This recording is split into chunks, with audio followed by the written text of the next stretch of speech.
ধন্যবাদ স্যার, আপনাকে দর্শক শ্রোতা আসলে আমরা জানতে পারলাম যে বঙ্গবন্ধু ইসলামের প্রতি অপরিসীম ভালোবাসা আলোচনার মাধ্যমে আমরা আসলে বুঝতে পারলাম। এবারে আমরা আসি মাওলানা আবুল হোসেন স্যারের কাছে। স্যার, খুবই সমালোচিত এবং আলোচিত একটা প্রশ্ন।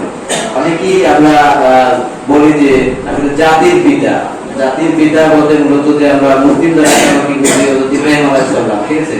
তো আওয়ামী লীগ সরকার, মাননীয় প্রধানমন্ত্রী শেখ হাসিনা বা আওয়ামী লীগের সবাই এটাই বলে জাতির পিতা বঙ্গবন্ধু শেখ মুজিবুর রহমান। আমাদের দেশের মানুষের মধ্যে আলোচনা সমালোচনা সব জায়গায় দেখা যায় যে আসলে জাতির পিতা কি বঙ্গবন্ধু শেখ মুজিবুর রহমান ইব্রাহিম আলাইহিস সালাম। এই বিষয়টা আপনি কিভাবে দেখেন? ধন্যবাদ। অত্যন্ত স্পর্শকাতর একটি বিষয়, যেখানে অত্যন্ত সতর্কতার সাথে বলতেও হয়, যেটা আমাদের ঈমান আকীদার সাথে সম্পর্কিত। অনেক মানুষ ঘোড়া জলে মাছ শিকার করার সুযোগ নিচ্ছে, মানুষকে একটা ভুল মেসেজ দিয়ে সামান্য রাজনৈতিক স্বার্থ চরিতার্থ করার জন্য মানুষ যার যার সুবিধা মতন এই জিনিসটাকে অপব্যাখ্যা করেছে। বঙ্গবন্ধু শেখ মুজিবুর রহমান তাকে জাতির জনক বলা হয়। জাতির জনক, বাঙালি জাতির জনক। তাকে এক বড় কোনো আওয়ামী লীগ, বিএনপি, জামাত, হেফাজত, তাবলীগ, পাবলিক কেউ বলে না।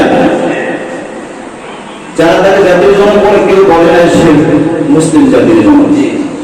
এবং সাথে সাথে যারা শেখ মুজিবুর রহমানকে জাতির জনক বলে তারা একবারও অস্বীকার করে নাই যে ইব্রাহিম আলাইহিস সালাম জাতির জনক নয়, শেখ মুজিবুরই জাতির জনক। এটা কিন্তু তারা একবার বলে। সবাই ইমানের দাবি আল্লাহ তাআলা জানিয়ে সুন্নাত দাবি কোনটি ইব্রাহিম আলাইহিস সালাম মুসলিম জাতির পিতা হচ্ছে ইব্রাহিম আলাইহিস সালাম। সবাই ইমানের দাবি দেশটা মেনে নিয়েছে। সে আওয়ামী লীগ হোক, বিএনপি হোক, জামাত হোক, সবাই মেনে নিয়েছে। কিন্তু এই বাংলাদেশের হীন চরিতার্থের জন্য, সামান্য রাজনৈতিক স্বার্থসিদ্ধির জন্য কিছু অপব্যাখ্যা দিয়ে এই বিষয়টাকে বাংলাদেশের মেজরিটি পার্সেন্ট ধর্মপ্রাণ মুসলমানদের কাছে একটু অন্যভাবে ডাইভার্ট করে ঈমান আকীদার প্রশ্ন স্পর্শ তাদের জায়গায় নিয়ে তাদেরকে দুর্বল করে সামান্য সময়ের জন্য ইমোশনাল ব্ল্যাকমেল করে তাদের রাজনৈতিক চরিতার্থ সিদ্ধির জন্য তারা কথা বলছে। সম্পূর্ণ দুটো ভিন্ন জিনিস।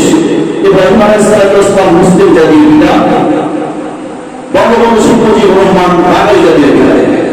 দুটো ভিন্ন জিনিস। বাঙালি জাতির স্বাধীন সার্বভৌমত্বের ভূখণ্ড, এখানে বিভিন্ন জাতির লোক বসবাস করে, বিভিন্ন ধর্মের লোক বসবাস করে। হিন্দু, বৌদ্ধ, খ্রিস্টান, চাকমা, বর্মা, বিশ্বের বহু জাতির লোক এখানে বসবাস করে, বহু ধর্মের লোক বসবাস করে। ধর্মীয় স্থানে একটা এক জাতিসত্য পৃথিবীতে বহু রাষ্ট্র আছে, বহু জাতি আছে। আমাদের বাংলাদেশ ছোট্ট একটা ভূখণ্ড, এখানে আমাদের বহু জাতির লোক বসবাস করে। এই জাতিসত্তা আমরা যার মাধ্যমে পেয়েছি সে হচ্ছে আমাদের জাতির জনক। পৃথিবীতে বহু জিনিসের জনক আছে, পুরো নিয়ে কোনো দ্বিমত কারণে। ভারতের একটা রাষ্ট্র, সেখানে রাষ্ট্রের জাতির জনক আছে। পাকিস্তানের একটা রাষ্ট্র, সেখানে রাষ্ট্রের জনক আছে। বিভিন্ন পুস্তক, বিভিন্ন জ্ঞানের শাখা কোষ যে আবিষ্কার করছে তাকে ওই বিষয়ের জনক বলা হয়। বিজ্ঞানের যে কোষ যে সর্বপ্রথম আবিষ্কার করছে তাকে বিজ্ঞানের জনক বলা হয়। তথ্য প্রযুক্তির অন্যতম মাধ্যম কম্পিউটার যে আবিষ্কার করছে তাকে কম্পিউটার জনক বলা হয়। এখন যদি কেউ প্রশ্ন করে তাহলে জন্মকে জনক মানে পিতা, তাহলে মা হবে কি? জন্মই হবে কি? এই জনক বলতে সেটা বোঝানো হয়, এখানে জনক বলতে আবিষ্কারক, উদ্ভাবক, ফান্ডামেন্টাল প্রতিষ্ঠাতা যে তাকে বোঝানো হয়েছে। তাদের আমাদের এই ধোঁকা দিয়ে বোকা বানিয়ে ইসলামকে নিয়ে, ইসলামের অপব্যাখ্যা দিয়ে সাধারণ মানুষকে বিব্রত করার কোন বিন্দুমাত্র সুযোগ নেই। বঙ্গবন্ধু স্থানে ইব্রাহিম আলাইহিস সালাম ইসলাম, ইব্রাহিম আলাইহিস সালাম ইসলামে যার যার স্থানে সে সর্বোচ্চ। ইব্রাহিম আলাইহিস সালামকে কেউ বিমান করে না, কোন মুসলিম বিন্দুমাত্র বলে না সে জাতির পিতা হতে পারে না, যেখানে একটা প্রশ্ন করে নেয়।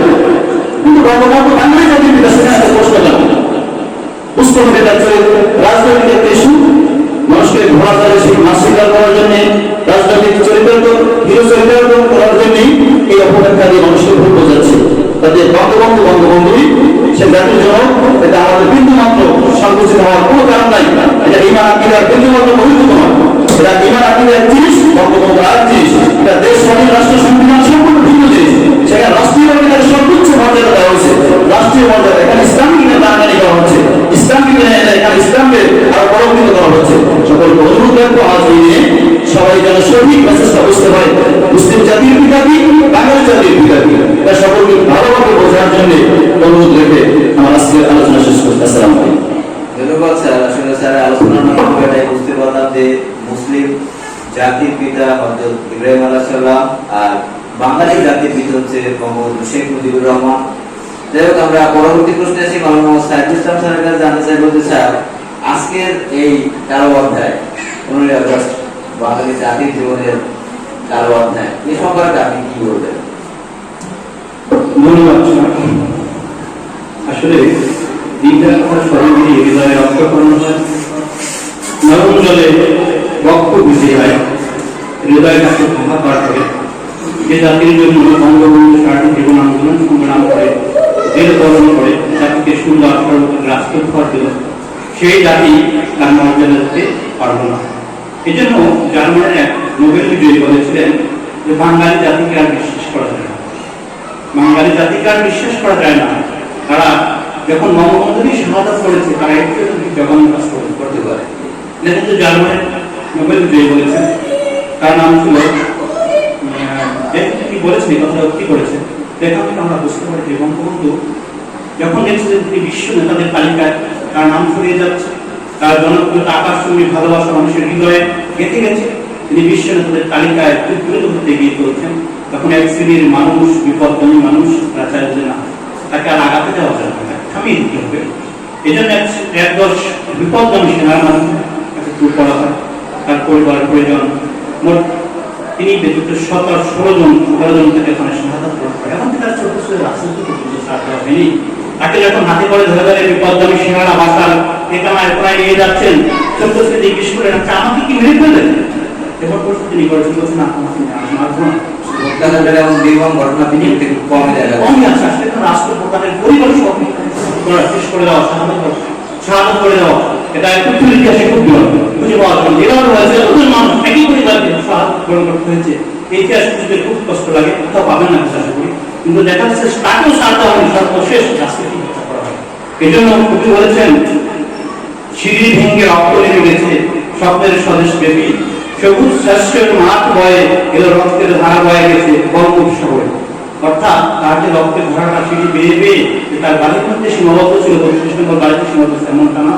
প্রত্যেকটি সাগরে কোনায় কোনায় তার রক্তের বিন্দু সাক্ষী হয়ে দাঁড়িয়ে আছে, তার রক্তের বিন্দু সাক্ষী হয়ে দাঁড়িয়ে আছে। কিভাবে নির্মল হবে, কিভাবে নিষ্ঠুর হবে তার পরিবার দুজনকে হত্যা করেছিল সেই বিপদগামী সেনারা। তো এখান থেকে আমরা জাতির কাছে একটা মেসেজ দিতে চাই যে আসলে আদর্শ জাতি হতে হলে রাষ্ট্রপ্রধান সহ যারা আছে সকলকে ইজ্জত সম্মান দিতে হয়, তাদের অনার করতে হয়, তাদের কথাগুলো মেনে নিতে হয়। এটা ইসলামের একটা বিধান রয়েছে, যতক্ষণ না পর্যন্ত ছেড়ে উপরে কিছু না হবে ততক্ষণ রাষ্ট্রের আইন মানা প্রত্যেকের জন্য অধিক, রাষ্ট্রের আইন মানা প্রত্যেকের জন্য অধিক। এই আদর্শ এদের জন্য মানুষ দূরে সরে গেছে, তারা বিভিন্ন ভাবে আসল উদ্দেশ্যটা ছিল তাকে অন্য উদ্দেশ্য না, উদ্দেশ্য ছিল তিনি বিশ্ব নেতা তালিকায় যেন না বসতে পারে। তার একজন অর্থাৎ হিংসা, কেন সে এত জনপ্রিয় না হবে, হিংসাটাই পাস করছে। এই জন্য আমাদের আসলে কথা বলতে গেলে হৃদয়ে স্মরণ থাকে যে এই 15 আগস্ট আমাদের প্রত্যেকের দায়িত্ব কর্তব্য হচ্ছে বঙ্গবন্ধু শেখ মুজিবুর রহমানের জন্য দোয়া করা, কোরআন পঠন করা, মিলাদ মাহফিল করা। কেননা তিনি মিলাদ মাহফিল যখন তিনি থেকে আসলেন, আগে বলেছিলেন জানুয়ারি যখন আসলেন ইসলামিক ফাউন্ডেশন প্রতিষ্ঠা করলেন, সে বছর তিনি মিলাদ মাহফিল আয়োজন করেছেন ইসলামিক ফাউন্ডেশন। তো এইভাবে করে তার জন্য মিলাদ মাহফিল করে দোয়া করা, তার ওদের মাগফিরাত কামনা করা, প্রত্যেকটি মানুষ যাতে করে নামাজ পড়ে তার জন্য দোয়া করে। তিনিই মানে বাংলাদেশ, তিনিই মানে দেশ, তিনিই মানে জাতি। অতএব তিনি হলে আমাদের বাংলাদেশ, আমাদের সর্বময় সকল শ্রেণীর মানুষগুলোকে তার রুহের মাগফিরাতের জন্য দোয়া করা, তার পরিবারের জন্য দোয়া করা, যারা দীপ্ত আছে তাদের সুস্থতা নেকার জন্য দোয়া করা। এটাই আমাদের মেসেজ জাতির কাছে। ধন্যবাদ স্যার। মাওলানা মোহাম্মদ আবুল হাসান স্যারের কাছে এই একই বিষয় সম্পর্কে জানতে চাইবো যে 15 আগস্ট সম্পর্কে আপনি যদি কিছু বলতেন। ধন্যবাদ। 15 আগস্ট বাংলাদেশের ইতিহাসে, বিশ্বের ইতিহাসে কলঙ্কিত অধ্যায়। 1975 সালের 15 আগস্ট কারো রাত্রে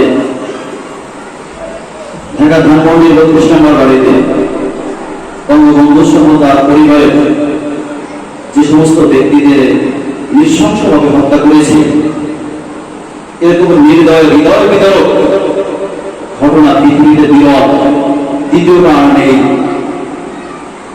তো আমি আজ বলবো যে বাঙালি জাতির প্রতি বঙ্গবন্ধুর যে অবদান, সেই পরিবারের যে অবদান অনস্বীকার্য।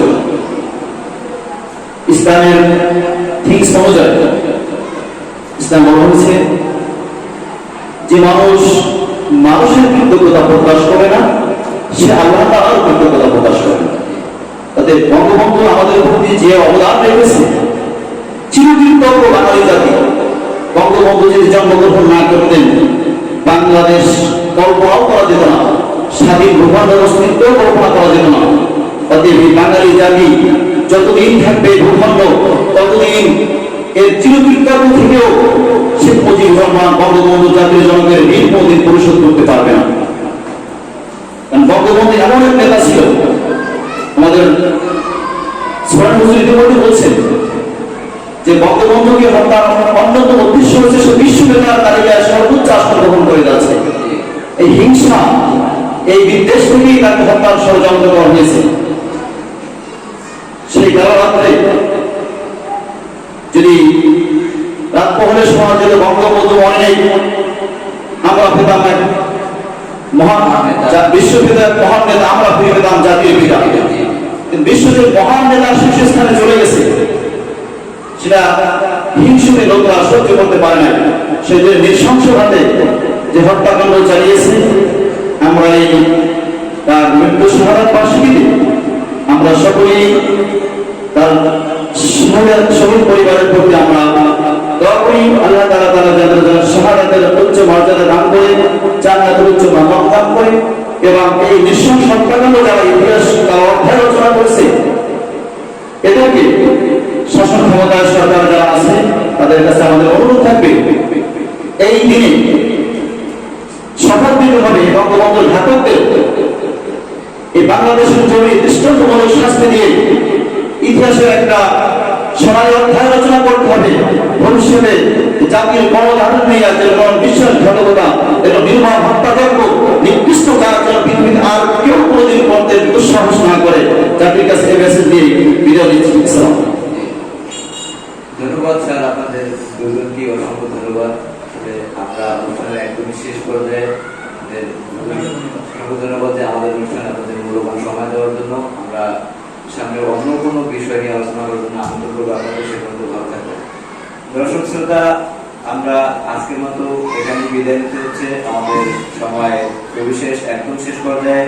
তো এই অনুষ্ঠানের আলোচনার মাধ্যমে একটা বার্তা দেশ ও জাতির কাছে দিতে চাই যে বঙ্গবন্ধুর হত্যা, এই 15ই আগস্ট যে কালো অধ্যায়, আজকের যে শোক, এই শোককে শক্তিতে পরিণত করে আমরা তাদের দেশ ও জাতি গঠনে বঙ্গবন্ধুর আদর্শে আদর্শিত হয়ে নিজেকে এগিয়ে নিতে পারি এবং বঙ্গবন্ধুর হত্যাকারীদের দ্রুত বিচার কার্যের মাধ্যমে তাদের শাস্তি, যথাযথ শাস্তি প্রদান করতে পারি এবং বঙ্গবন্ধুর আত্মার মাগফিরাত কামনা করে আজকের মতো বিদায় নিচ্ছি। আসসালামু আলাইকুম।